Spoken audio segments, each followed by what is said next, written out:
Düz 112 il öncə bir Azərbaycanlı buradaydı. Mənim durduğum yerdəydi. Lodz şəhərindəydi. O şəxs bir general olaraq bura gəlmişdi məndən fərqli olaraq. Onun adı Səməd bəy Mehmandarovdur. 1-ci Dünya müharibəsi illərində 21-ci Piyada diviziyasının komandiri olaraq bura təyin olunan Səməd bəy Mehmandarov Almanların bir sərt hücumu ilə qarşılaşdı. Belə ki, Almanlar Sileziyadan gələrək Lodzda Rus ordusunu məğlub edib mühasirəyə almaq istəyirdilər. Və Səməd bəy Mehmandarov onda Lodzdaydı. 9 noyabr 13 noyabr arasındakı müharibədə Almanlar Rus ordusunu məğlub elədilər və hətta 12 min əsgəri əsir aldılar. Beləliklə 1-ci Rus ordusu məğlub edildi. 2-ci Rus ordusu buna qarşı qoymağa çalışsa da o da yenildi və geri çəkilməyə başladı. Elə bu zaman 14 noyabrda Səməd bəyə geri çəkil əmri gəlsə də, Səməd bəy Mehmandarov əsgərlərinin mühasirəyə düşəcəyini anladı, əmrə qarşı gələrək əksinə süngü taxıb hücum etmə əmri verdi. Və beləliklə 81-ci Abşeron, 84-cü Şirvan alayları Alman ordusuna hücum eləyərək onları bir növ təəccübləndirdi. Almanlar gözləmirdi ki, birdən-birə belə bir hücum baş verə bilər. Buna görə də 2-ci və 1-ci ordu arasına öz ordularını sala bilmədilər. Yəni mühasirə gerçəkləşmədi. Rus ordusu qurtuldu. Yəni Səməd bəy Mehmandarov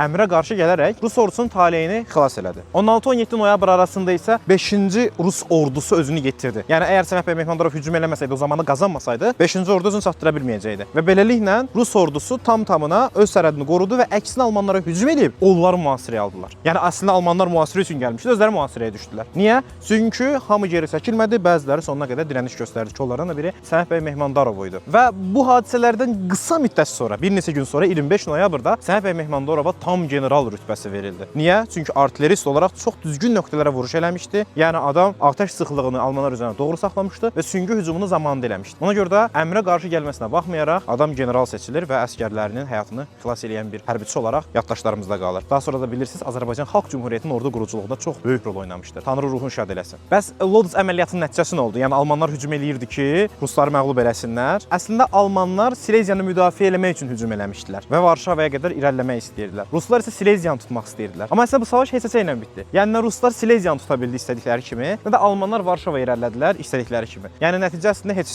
idi.